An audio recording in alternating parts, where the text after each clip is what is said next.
దూరాదేశములోన దుబాయిలోన నా దుఃఖాన్ని ఎవరితోని చెప్పుకోనమ్మా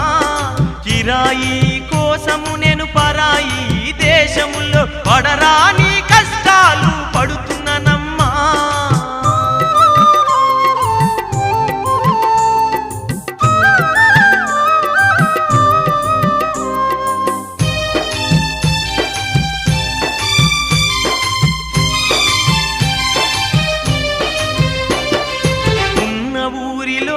నా కన్నవారితోని